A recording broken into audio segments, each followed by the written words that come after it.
Lotus reality and agro farming వారు premium farm land projects మన పొలం ఫేజ్ 1, 2 మరియు 3 కంప్లీట్ చేసుకొని మన పొలం phase 4 Wasar village at Narayana Khed లో ఆగస్టు 15 ఇండిపెండెన్స్ డే రోజు గ్రాండ్ లాంచ్ చేయడం జరుగుతోంది.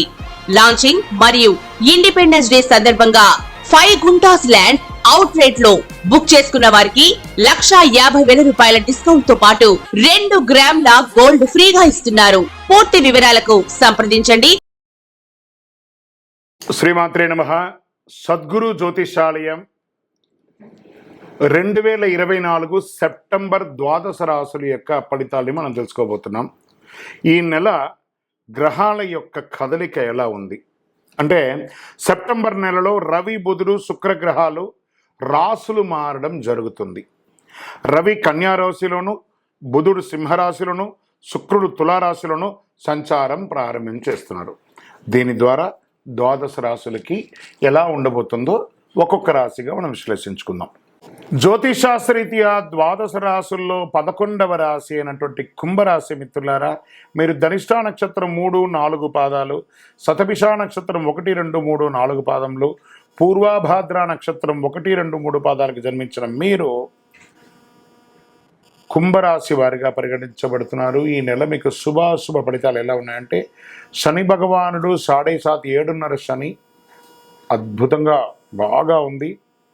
శని సంచారం ఏళ్ళనాడు శని నడుస్తుంది.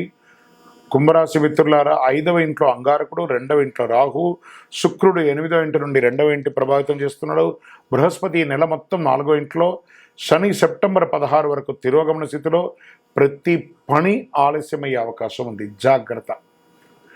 కుంభరాశి మిత్రులారా, ప్రతి పని ఆలస్యమయ్యే అవకాశం ఉంటుంది. మధ్యన ధన నష్టం కూడా పొందవచ్చు. ఆరోగ్యం మీద శ్రద్ధ పెట్టడం మంచిది. వృత్తి జీవితం బాగా బిజీ అయిపోతారు. అధికారుల బరువు బాధ్యతలు పెంచుతారు. ఆర్థిక పరిస్థితి మెరుగ్గా ఉంటుంది. కాకపోతే రావాల్సిన డబ్బులు బకాయిలు కానీ రాదు అంత త్వరగా. కోర్టు కేసులు అనుకూలంగా వచ్చే అవకాశాలు ఉన్నాయి. ఊహించని ధన ప్రవాహం కూడా వచ్చే అవకాశాలు ఉంది. రాహు అనుకూలంగా ఉండడం వల్ల ప్రగతికి ఆటంకాలు ఉండవు. కొత్త సామగ్రి, ప్రయాణాలు, నూతన వస్త్రాలు, ఆభరణాలు కొనుగోలు చేసి ఆనందిస్తారు.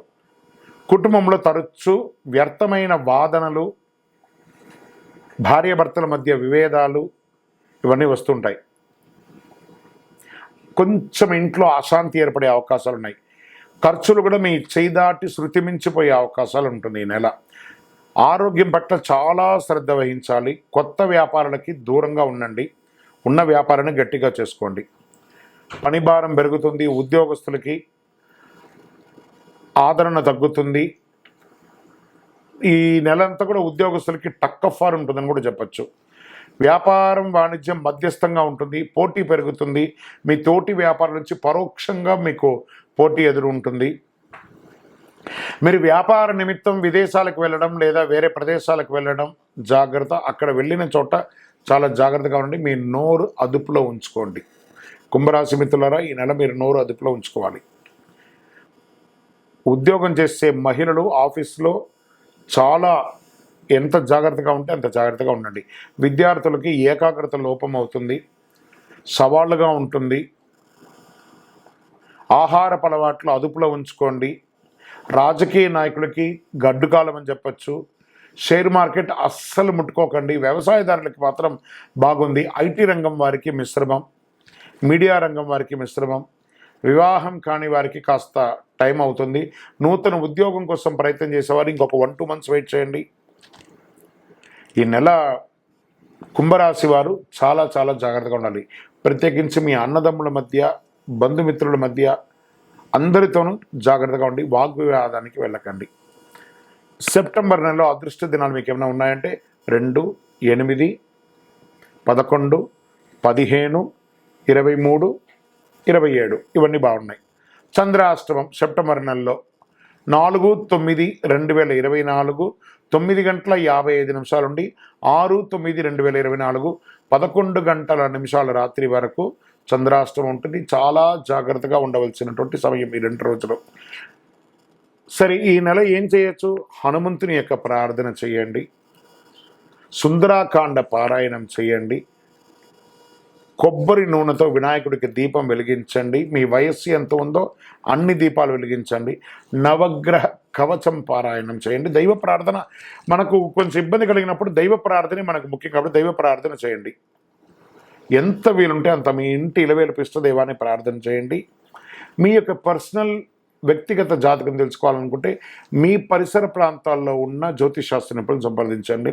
లేదా మా ద్వారానే తెలుసుకోవాలనుకుంటున్నారా, ఈ కింద ఉన్న నంబర్కి date of birth, time of birth, place of birth WhatsApp చేయండి. కరుంగాళి మాల ధరించండి. విజయోస్తు. వినాయక చవితి అందరికీ గుర్తుండే ఒక వినాయక చవితి. దీన్ని పూజగా కాకుండా ఒక మెసేజ్గా మనం తీసుకుంటాం. మన యొక్క భూగర్భ జలాలన్నీ కూడా తగ్గిపోతున్నాయి కాబట్టి మీ ఇంట్లో మీ పిల్లలకి రెడీమేడ్ విగ్రహాలు ఇచ్చే బదులు మట్టిని తీసుకొచ్చి ఈసారి మీరు వినాయకులు తయారు చేయండి. మీరు చేస్తున్న వినాయకుడికి పూజ చేస్తాను ఒక టాస్క్ ఇవ్వండి. చాలా అద్భుతంగా ఉంటుంది. వాటిని పూజించండి.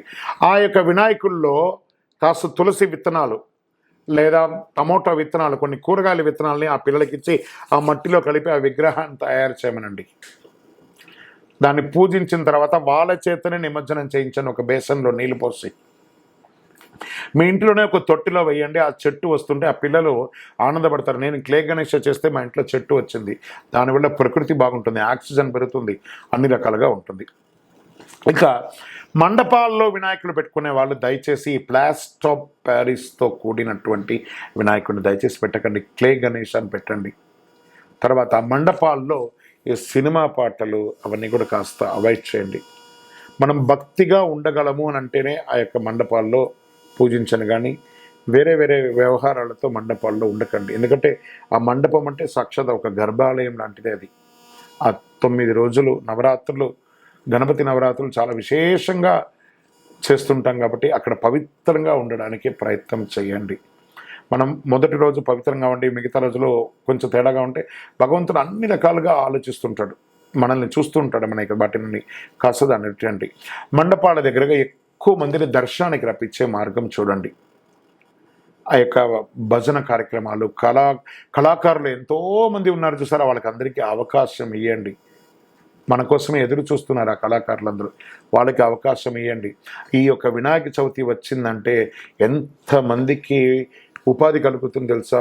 ఆకులు, అలములు, మట్టి గణపతులు, పూజా ద్రవ్యాలు, భోజనాలు, మండపాలు, ఫోటోలు, ఫ్రేమ్లు, సెంటరింగ్లు, వాహనదారులు, వాయిద్యకారులు, ఎంతమందికి మనం తెలియకుండానే పరోక్షంగా మనం ఉపాధి కల్పిస్తున్నాం చూస్తారా. అందుకే భగవంతుడు గణపతితో ప్రారంభించి అద్భుతమైనటువంటి అవకాశాలు మనకి ఇస్తున్నాడు. ఈ గణపతి చవితిని ప్రతి ఒక్కరు కూడా ఆనందంగా సంతోషంగా ఉండండి. చెరువుల దగ్గరికో లేదా నది దగ్గరికో వెళ్ళేటప్పుడు పిల్లలు జాగ్రత్త, అది కూడా జాగ్రత్త పడండి. వినాయక చవితిని ఆనందంగా చేసుకోండి. విజయోస్తు.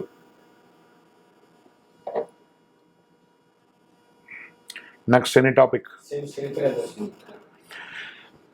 శని త్రయోదశి. ఈ శని త్రయోదశి మనకి ఈ సంవత్సరంలో చాలాసార్లు వచ్చింది సార్. ఈ శని త్రయోదశి రోజు అసలు ఏం చేయాలండి? ఈ శని త్రయోదశి రోజు అసలు ఎలా పూజించాలి? ఆ శని భగవానుడికి త్రయోదశి వచ్చిన రోజు చాలా పర్వదినంగా భావించాలి. ఆ రోజు మనం అందరూ ఏం చేస్తాం? తీసుకుపోయి ఆ దేవుడి మీద నూనె ఉర్రని పోసేస్తాం. అలా పోయకూడదట. శని భగవానికి తిరగగానే కాలు కడుక్కోవాలి లేదా స్నానం చేయాలి, చాలా దోషం వచ్చేస్తుంది. చాలా తప్పు. ఎందుకు కాలు కడుక్కోమన్నారు తెలుసా? తెలియకుండానే ఆ విగ్రహం మీద 1/2 లీటర్ నూనె పోయగానే ఆ ప్లేస్ అంతా నూనె అయిపోతుంది చూసారా.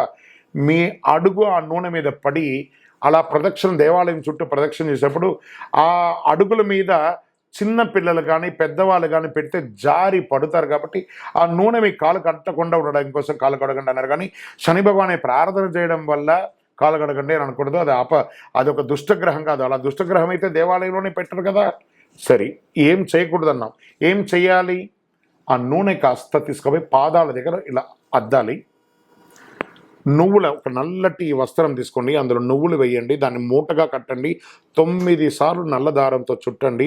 ఒక ప్రమిదలో దీపం పెట్టి స్వామి పాదాల దగ్గర ఇరికీయకూడదు, కింద దూరంగా 2 ప్రమిదల్లో వేసి ఈ యొక్క నువ్వుల ఉండ దీపం వెలిగించండి. స్వామికి అతి ఇష్టమైనటువంటి ప్రసాదం బెల్లం. బెల్లాన్ని కాకికి పెట్టండి. 19 ప్రదక్షిణాలు చేయండి శని త్రయోదశి రోజు. వీలుంటే నల్లని డ్రెస్సు లేదా బ్లూ డ్రెస్, నీలాంజన సమాభాసం రవిపుత్రం యమాగ్రజం ఛాయామార్తాండ సంభూతం తన్నమామి శనైశ్వరం, ఆ మంత్రాన్ని చెప్పుకుంటూ 19 ప్రదక్షిణాలు చేయండి. ఎవరికైనా ఆకలి ఉన్న వాళ్ళకి భోజనం ఏర్పాటు చేయండి. దేహిమే శనైశ్వర అనుగ్రహం అని చెప్పి ప్రార్థన చేయండి. శనీశ్వరుడికి ఏం కావాలంటే ప్రార్థన. ఈశ్వర శబ్దం కలిగిన వాడు శని ఈశ్వరుడు అన్నారు. శనీశ్వరుడు శబ్దం కలిగిన వాడు కాబట్టి అందుకే దేవాలయంలో ఈశాన్యంలో ఉంటారు. ఈశాన సర్వ విజ్ఞానం ఈశ్వర సర్వభూతానాం బ్రహ్మాధిపతి బ్రహ్మణోధిపతి బ్రహ్మ శివోమే అస్సు శివం అన్నారు. ఈశ్వర శబ్దం కలిగిన వాడు కాబట్టి శనీశ్వరుడు చాలా విశేషమైనటువంటి రోజు. అది కూడా ఏ సమయంలో చేస్తే బాగుంటుంది అని అంటే ఉదయం 9 నుంచి 10:30 సమయంలో రావుకాలం ఉంటుంది. ఆ సమయంలో పూజ చేస్తే ఇంకా చాలా విశేషమైనటువంటి ఫలితాలని పొందుతారని కూడా చెప్పడం జరుగుతుంది. విజయోస్తు. నిమజ్జనం గురించి చెప్పాను కదా, అది వద్దమ్మా, అది ఎవరికి వాళ్ళు ఇష్టం. అది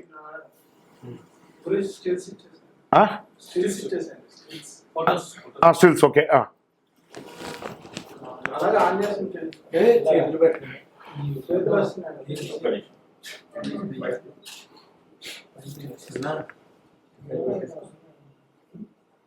ఒకసారి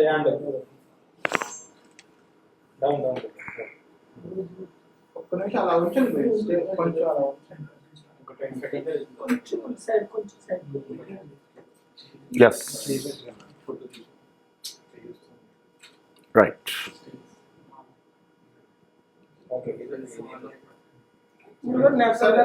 తీసేస్తూ ఉండండి, కొడుతూ ఉంటాం.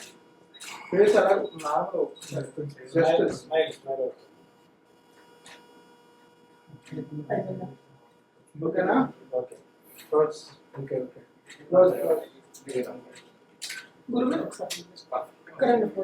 గురువు పర్సనల్ తీసుకున్నా తీసుకుంటాం. ఇంకొకటి